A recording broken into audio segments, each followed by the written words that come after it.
invite à ouvrir vos Bibles dans l'épître de Paul aux Galates, au chapitre 5, et on va lire à partir du verset 13. Galates 5, verset 13.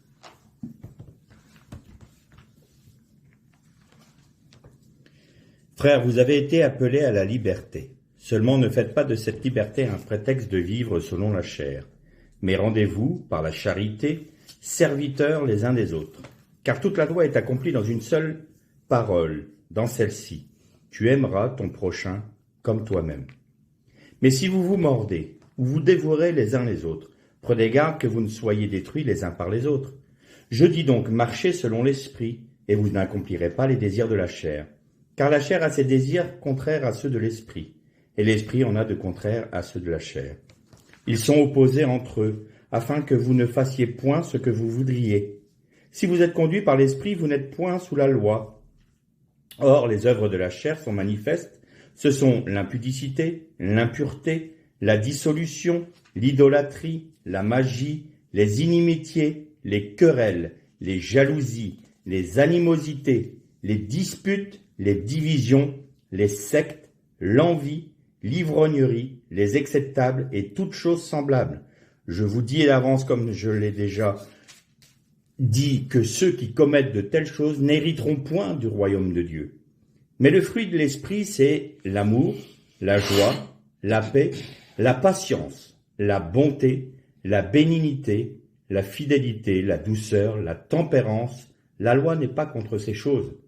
Ceux qui sont en Jésus-Christ ont crucifié la chair avec ses passions et ses désirs. Si nous vivons par l'esprit, marchons aussi selon l'esprit. Ne cherchez pas une vaine gloire en nous provoquant les uns les autres et en nous portant envie les uns les autres. Frères, si un homme vient à être surpris en quelque faute, vous qui êtes spirituels, redressez-le avec un esprit de douceur. Prends garde à toi-même de peur que tu ne sois aussi tenté. Portez les fardeaux les uns des autres et vous accomplirez ainsi la loi de Christ. Si quelqu'un pense être quelque chose, qu'il ne soit rien, quoiqu'il ne soit rien, il s'abuse lui-même. Que chacun examine ses propres œuvres, et alors il aura sujet de se glorifier pour lui seul, et non par rapport à autrui, car chacun portera son fardeau. On lira un deuxième passage, dans toujours le livre de Galates, chapitre 2, et on va commencer au verset 15. Nous sommes juifs de naissance et non pécheurs d'entre les païens. Néanmoins, sachant que ce n'est pas par les œuvres de la loi que l'homme est justifié, mais par la foi en Jésus-Christ, nous aussi nous avons cru en Jésus-Christ, afin d'être justifiés par la foi en Christ, et non par les œuvres de la loi. Parce que nulle chair ne sera justifiée par les œuvres de la loi.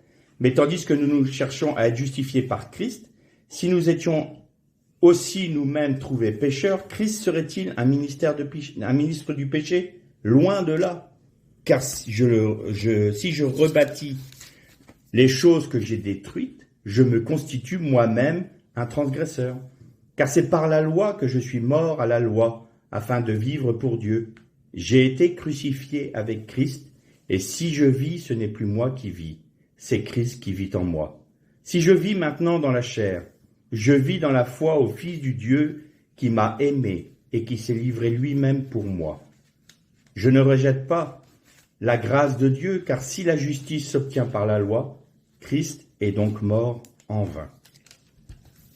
Et on fera une troisième lecture dans l'épître aux Colossiens, au chapitre 2,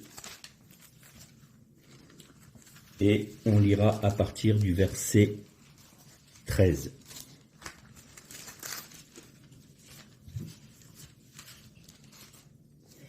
Vous qui étiez morts par vos offenses et par l'incirconcision de votre chair, il vous a rendus à la vie avec lui en nous faisant grâce pour toutes nos offenses. Il a effacé l'acte dont les ordonnances nous condamnaient et qui subsistait contre nous, et il l'a détruit en le clouant à la croix. Il a dépouillé les dominations et les autorités.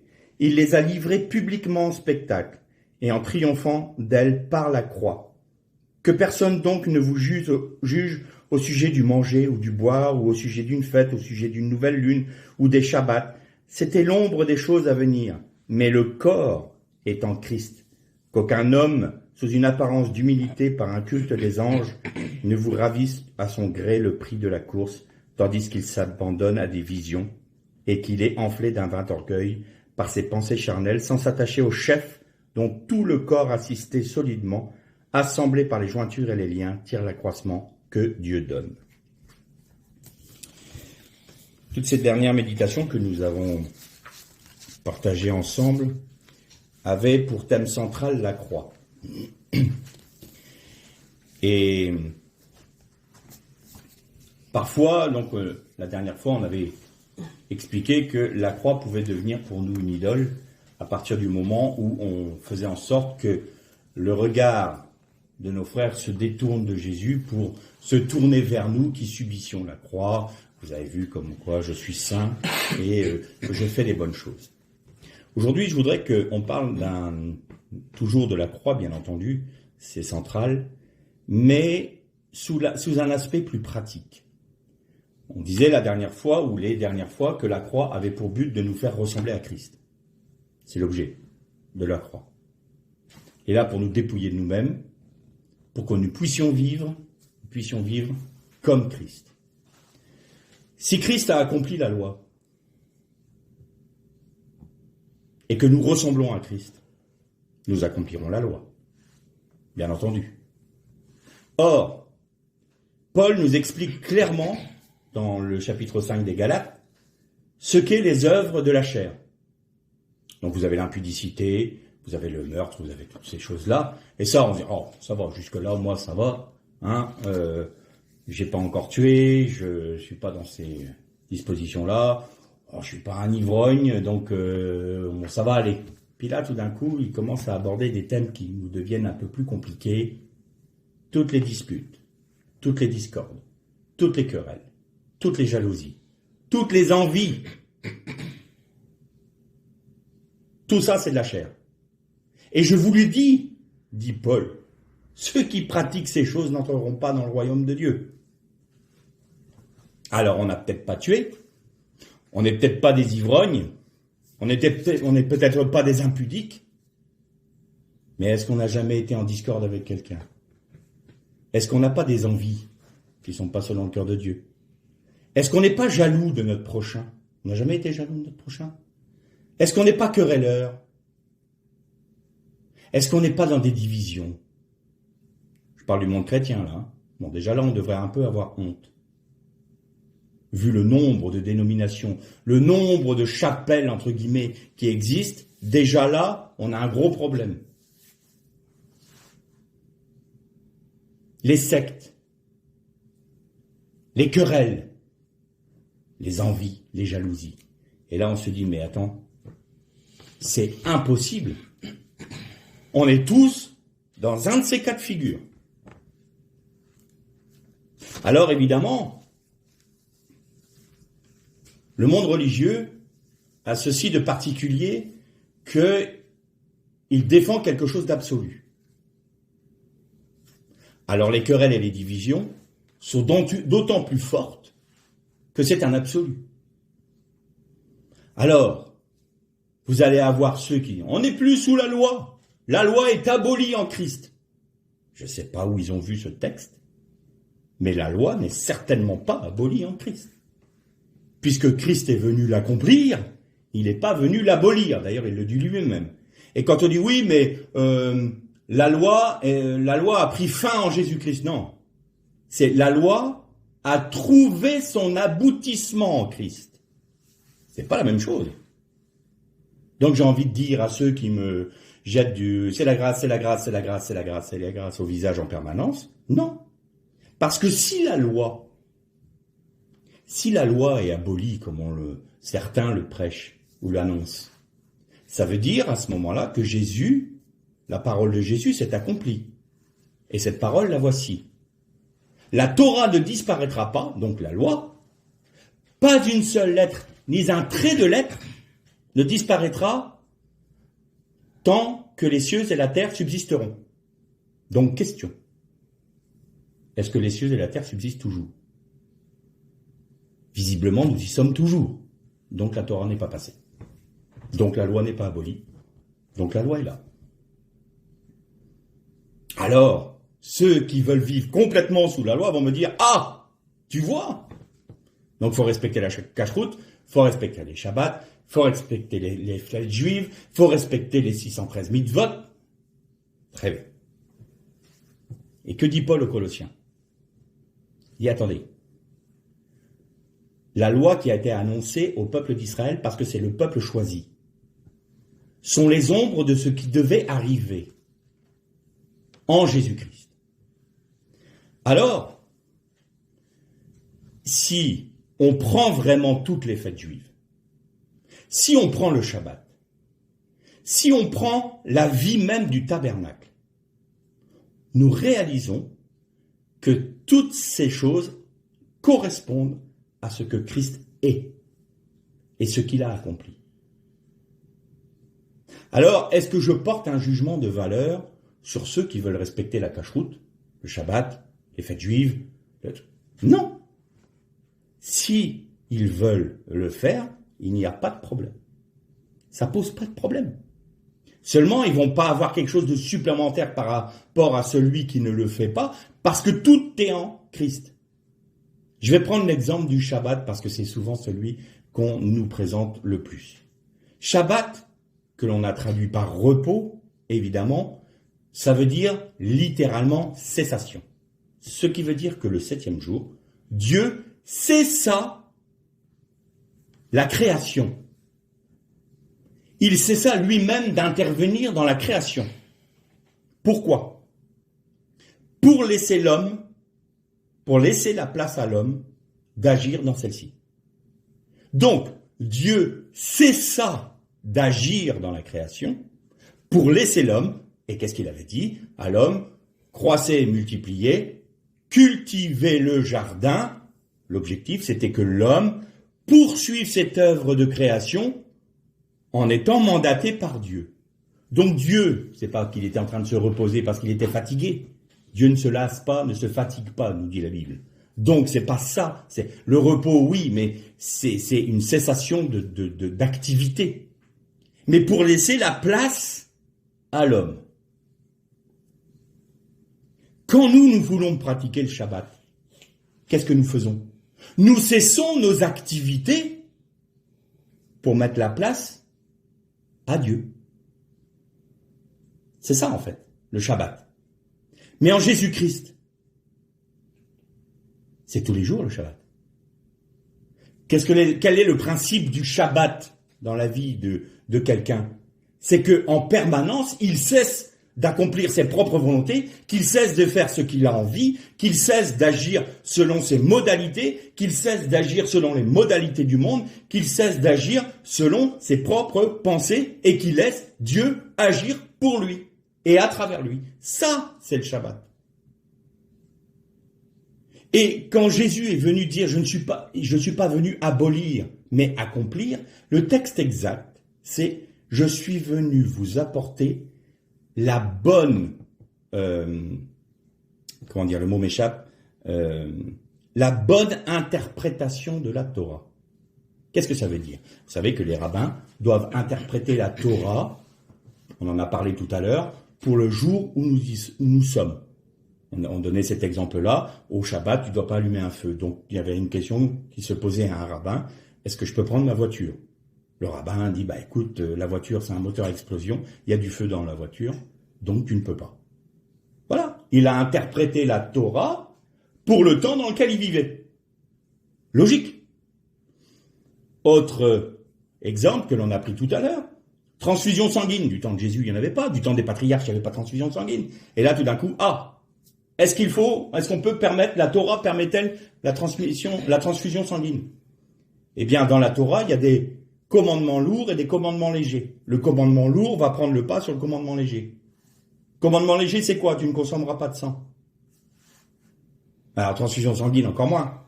Tu prends du sang de quelqu'un d'autre. Oui, mais le commandement lourd, c'est quoi? La Torah voudra toujours défendre la vie. Donc, le commandement lourd, c'est si c'est pour sauver une vie, oui, tu peux, parce que le commandement lourd prend le pas sur le commandement léger. Et c'est comme ça. Et Jésus est venu pour apporter la bonne interprétation. Pourquoi on dit ça? Dans la tradition juive, les sages d'Israël disent, quand Moshe est descendu de la montagne et qu'il a vu le veau d'or, il a jeté les tables de la loi sur le veau et elles se sont brisées. Et les rabbins et les sages d'Israël disent ça, c'était la première loi, c'était la loi du Mashiach. S'ils avaient reçu cette loi-là sans être idolâtres, le peuple entier aurait été des sacrificateurs. Et le peuple entier aurait été toujours fidèle à Dieu. Parce que c'était la bonne transmission de la Torah. Mais comme Moshe a dû remonter sur la montagne pour avoir une nouvelle loi, qui était la même si vous voulez, mais avec des interprétations différentes, parce qu'il y avait eu le péché, donc la loi est devenue un acte de condamnation pour le transgresseur de la loi. C'est pour ça que Paul dit aux Colossiens, nous qui étions sous le mandat, l'acte d'accusation qui nous condamnait à mort. Il l'a cloué à la croix. Pourquoi ? Parce que Jésus, en venant sur la croix, est venu rétablir les 2 premières tables de la loi. Il est venu rétablir le premier don de la Torah, en effaçant le péché du veau d'or.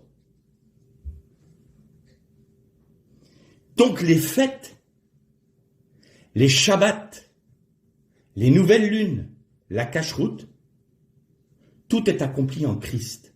Alors évidemment, on est héritier, nous les évangéliques, d'une culture issue du catholicisme qui nous a séparés d'Israël, qui nous a séparés du judaïsme, qui nous a séparés de la culture juive, qui nous a séparés de la Torah. Alors, pour leur guerre, parce que c'était ça, faut dire. Là, à l'époque, c'était le temps de Constantin et puis d'Augustin, c'était quoi ? La guerre contre les Juifs. Alors, non, le Shabbat, ça sera pas le samedi, ça sera le dimanche. Et la Pâque devient les Pâques, parce que les orthodoxes faisaient la Pâque à un moment, les catholiques faisaient la Pâque à un autre moment, les Juifs, ils suivaient, eux, le calendrier hébraïque. Et là, tout ce monde-là fait quoi ? Des sectes, des divisions, des querelles, des disputes, des discordes. Et aujourd'hui encore, on voit celui qui va respecter peut-être le Shabbat, la cacheroute, qui va respecter les fêtes juives, va regarder celui qui ne le fait pas en disant « il n'a pas compris lui ». Il n'a pas compris parce qu'il ne revient pas il se dit des racines juives, mais regarde, il ne respecte pas la loi de Moïse. Et celui qui ne respecte pas de cette manière-là la loi de Moïse va regarder l'autre en disant « ouais, il est en train de judaïser ». Mais est-ce qu'on ne peut pas se retrouver en Jésus-Christ, au fait ? Est-ce que Christ n'est pas venu pour nous unir ? Nous, les chrétiens, enfin, les enfants de Dieu, issus des nations, et le peuple choisi juif. N'est-il pas venu pour nous unir ? Alors pourquoi est-ce qu'on rentre dans des querelles, dans des envies ? Parce que tant que nous restons dans les querelles, tant que nous restons dans les divisions, tant que nous restons dans ces guerres-là, dans cette jalousie-là, nous ne sommes pas héritiers du royaume. C'est aussi clair que ça. Nous ne sommes pas héritiers du royaume. Alors qu'est-ce qui peut nous permettre de ne plus nous regarder comme étant des bêtes bizarres, celui qui fait le Shabbat, mais il a la liberté de faire le Shabbat, encore plus, s'il est juif de sang, s'il est issu du peuple d'Israël, et bien entendu qu'il peut respecter la cacheroute, les fêtes et respecter le Shabbat, mais bien évidemment, est-ce que ça pose un problème ? Alors on va me dire, oui, mais tu comprends, comment veux-tu qu'on puisse s'unir ? Normalement, un juif ne doit pas manger avec un païen. Parce que le peuple d'Israël, la cacheroute et toutes les lois, les mitzvot étaient faites pour que le peuple ne puisse pas avoir de contact avec des païens. Parce qu'il était un peuple saint, comme je suis saint, dit l'Éternel. L'objectif, c'était quoi ? Que nous soyons, que le peuple d'Israël soit séparé des païens. Il ne pouvait pas rentrer dans la maison d'un païen parce que il pouvait y avoir de l'idolâtrie, il pouvait y avoir de l'impureté, et notamment chez les Romains, les orgies, il y avait de tout, c'était acceptable, ivrognerie, et puis une débauche totale. Évidemment qu'un juif ne pouvait pas rentrer là-dedans. Évidemment qu'un juif ne pouvait pas rentrer dans un temple païen. Il y avait des statues.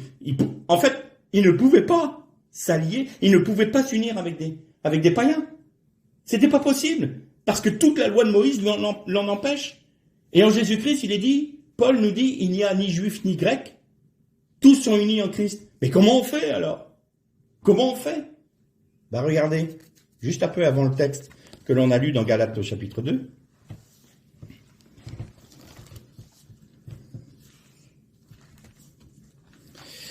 Je vais essayer de retrouver, voilà, le texte.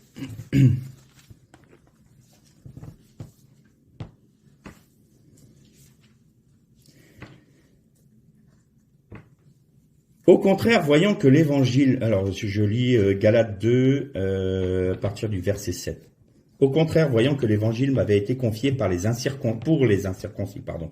C'est Paul qui parle.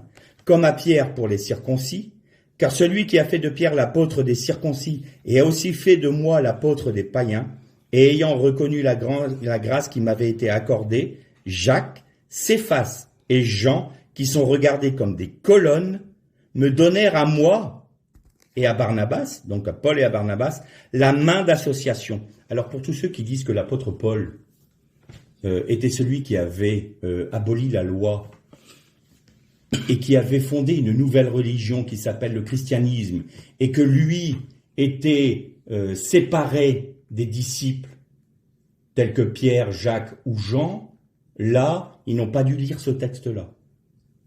Ils ont un problème.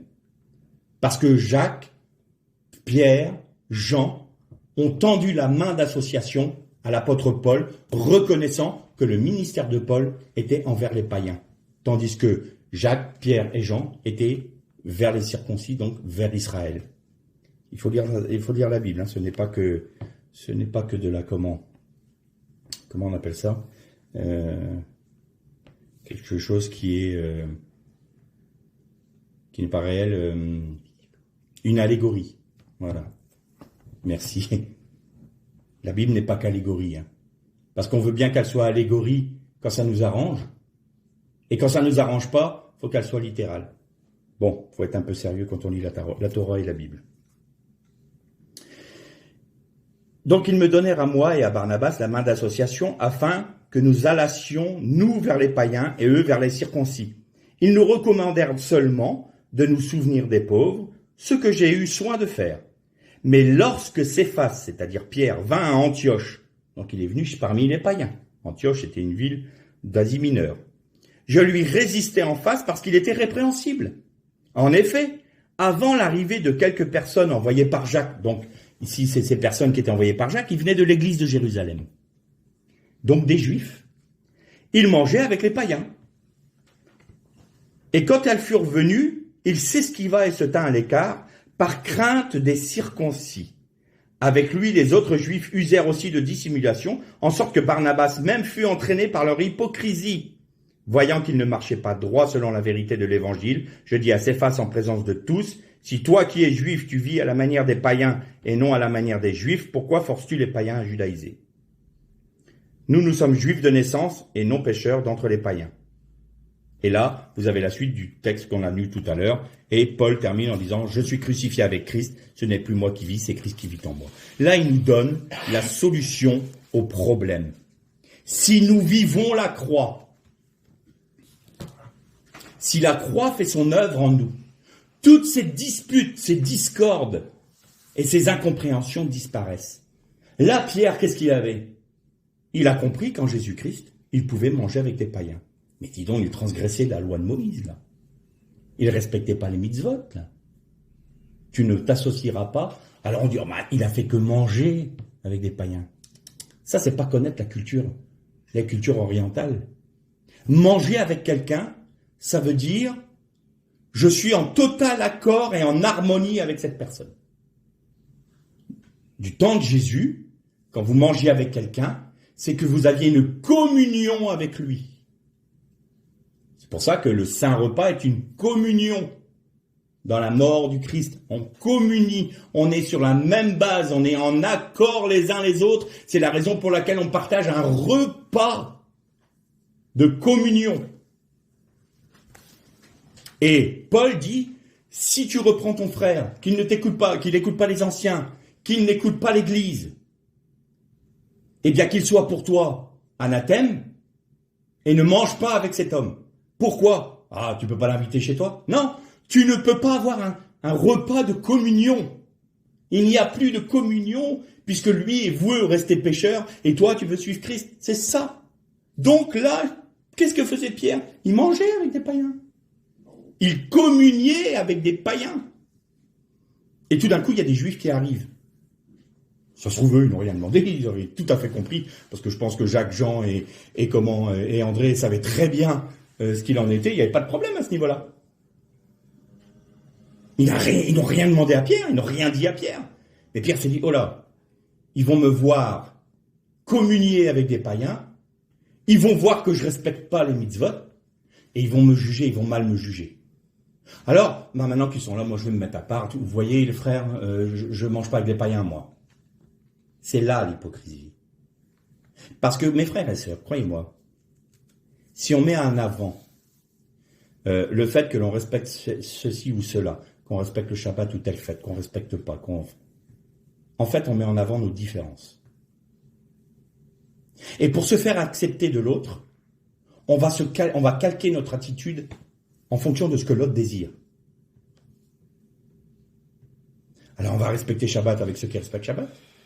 Puis on va retourner chez des évangéliques qui sont le dimanche, on va faire le dimanche, on dira mais non, moi je ne fais pas le Shabbat. On va respecter les fêtes juives, et puis quand il va y avoir, ben non, on va pas respecter les fêtes juives, on n'est pas en train de judaïser, nous. Comprenez? Donc on met nos différences en avant. On met nos différences, nos querelles, nos divisions, nos sectes, bref. Alors quand Jésus-Christ, Paul dit, mais ça c'est les ombres. C'est les ombres. En Jésus-Christ, c'est le corps. Et c'est bien ce qu'il a dit aux Colossiens. Or, en Christ est le corps. En Christ est la substance de ces choses. C'est en Christ que l'on trouve la substance du Shabbat, des fêtes juives, du tabernacle, des mitzvot.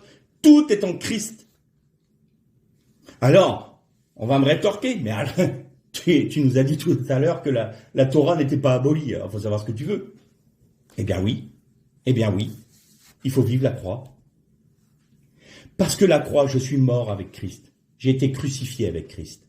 Et dans le chapitre 5 des Galates, il dit, nous avons crucifié la chair et ses passions. Nous avons crucifié la chair et ses passions. C'est une évidence pour Paul. Il parle à des chrétiens, à des Galates, donc à des païens, et il dit, vous avez crucifié la chair et les passions. Hein. Aujourd'hui, on a l'impression de redécouvrir une grande vérité. La croix, qu'est-ce que c'est? Mourir à soi-même, mais qu'est-ce que ça veut dire? Je comprends pas. Quoi? Mais on m'a jamais appris ça. Mais pour à l'époque, c'était tout à fait normal. Paul arrivait chez les Galates en disant, alors du coup, comme vous avez crucifié la chair et les passions, comment ça se fait que vous retournez sous la loi? Et nous, on est là comme si on découvrait la lune, quoi. Alors que c'était une évidence. Aujourd'hui, j'ai le sentiment que dans nos églises, on considère comme un but ce qui était simplement le commencement du temps des apôtres. Le baptême dans le Saint-Esprit, les œuvres de l'Esprit, la Pentecôte. Ça, c'est le but, il faut retrouver la Pentecôte. Mais dis donc, la Pentecôte, c'était le point de départ de l'œuvre de l'Église. On en est où aujourd'hui? On n'a fait que régresser depuis 2000 ans. Et là, maintenant, on redécouvre la Pentecôte en disant, voilà le but à atteindre. Non! On est à peine revenu au début. On est tout juste revenu au début de ce que devait être l'Église. Faut pas qu'on fanfaronne, hein. Et alors, on continue, on se dispute. Évidemment qu'on se dispute. Alors, c'est quoi? Les païens n'ont jamais été soumis aux lois juives. Ceux issus des nations n'ont jamais été soumis aux lois juives. D'ailleurs, il y avait ce que l'on appelait les prosélytes du temps du Second Temple, qui étaient des hommes et des femmes qui respectaient les lois noaïdes, donc les 7 lois de Noach. Et ils étaient appelés, donc des prosélytes traduits comme ça, et en hébreu c'est les guerres, c'est-à-dire les étrangers qui sont au milieu de toi et que tu accueilleras. Et si on respectait les lois noaïdes, d'ailleurs les rabbins appellent ces hommes et ces femmes-là, les Bnei Noach, les fils de Noé, eh bien, ils avaient part au Olam Haba, c'est-à-dire au monde à venir, à la vie éternelle. Ils n'étaient pas considérés comme juifs totalement, puisqu'ils n'avaient pas la circoncision, ils ne respectaient pas la cacheroute forcément, mais ils étaient, comme ils respectaient les lois noaïdes, ils étaient rattachés à la communauté d'Israël.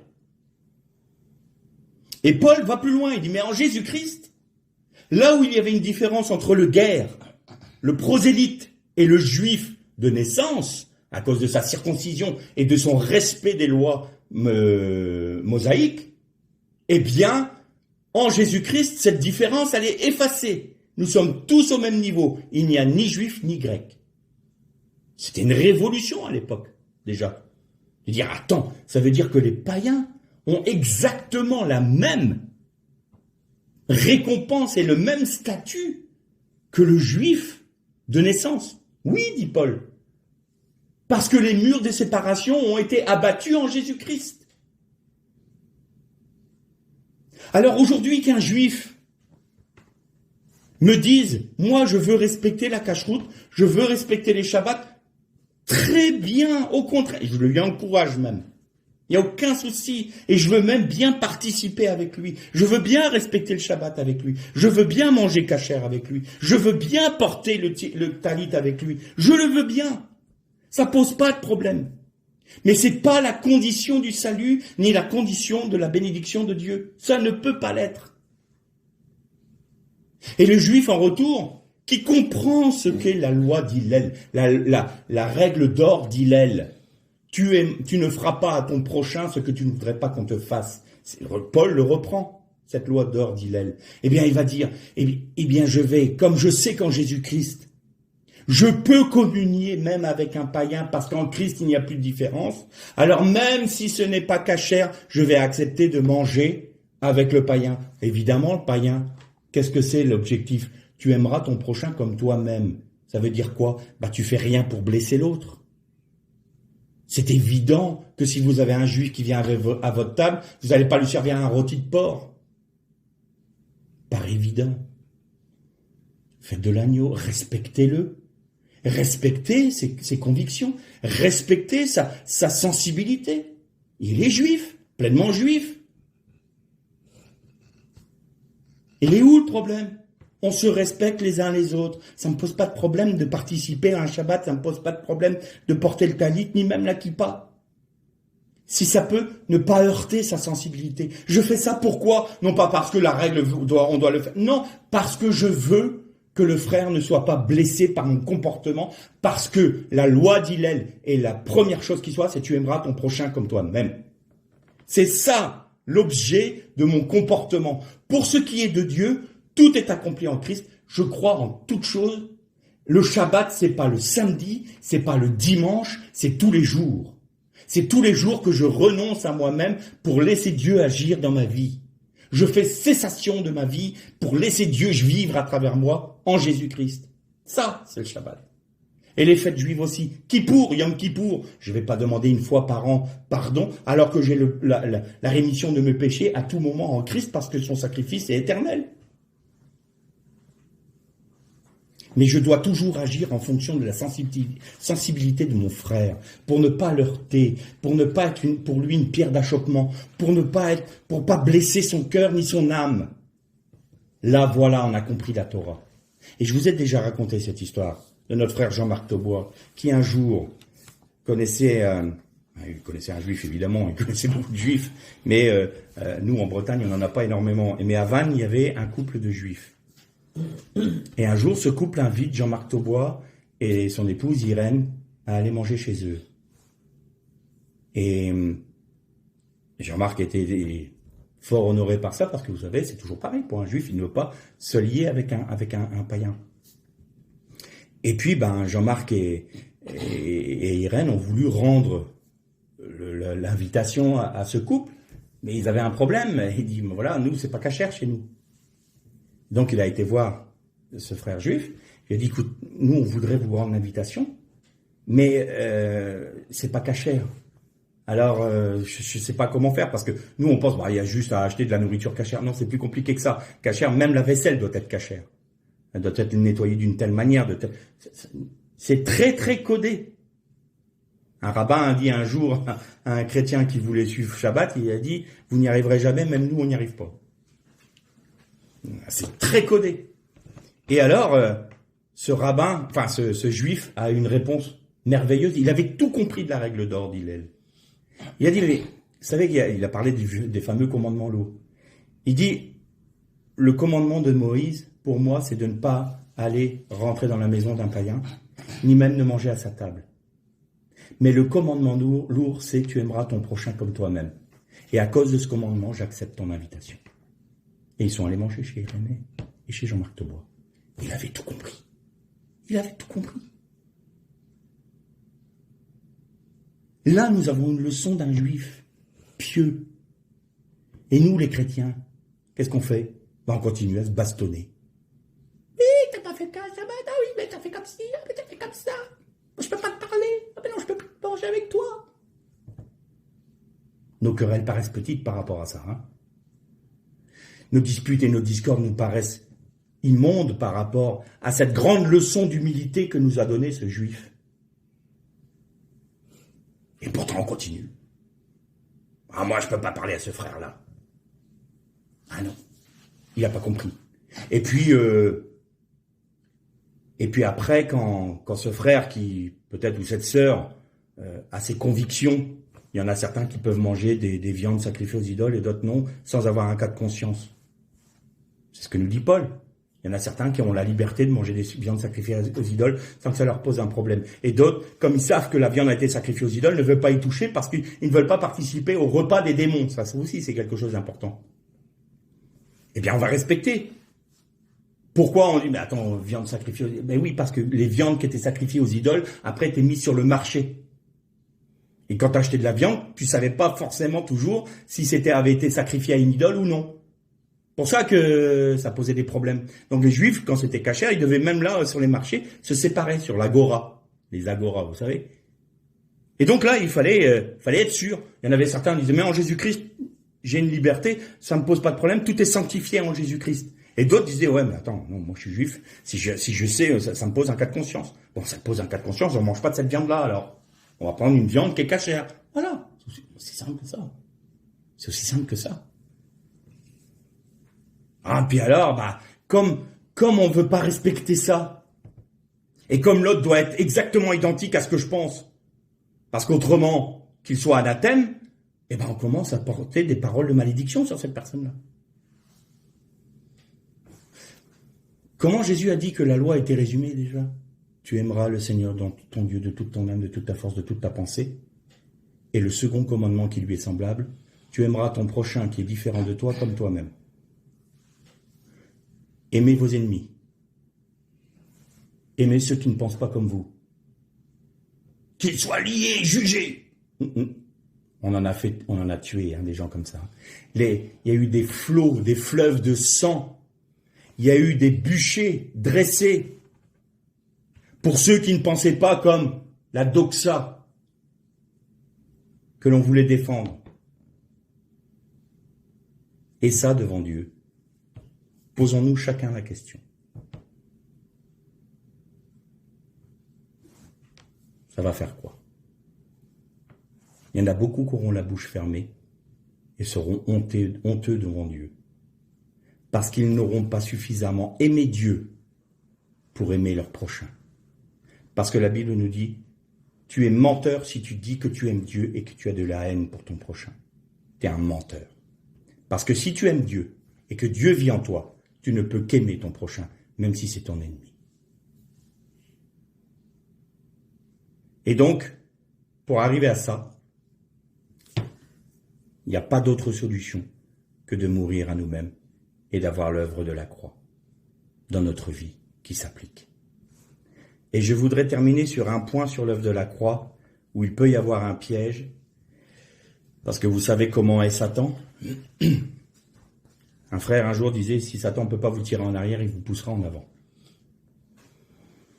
L'œuvre de la croix s'accomplit, comme on l'a dit, parfois par des épreuves que Dieu permet dans nos vies, des circonstances contraires dans nos vies, pour que nous puissions mettre en pratique la vie du Christ, que nous donnions la possibilité à Christ d'agir.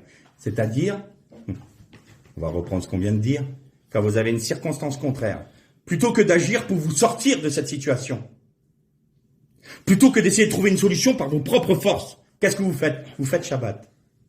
Vous cessez toute activité. Et vous dites au Seigneur, agis maintenant. Je ne veux pas agir par mes forces. C'est toi qui agis.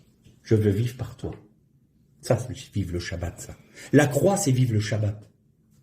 De manière concrète dans sa vie. Et puis, il y a des moments,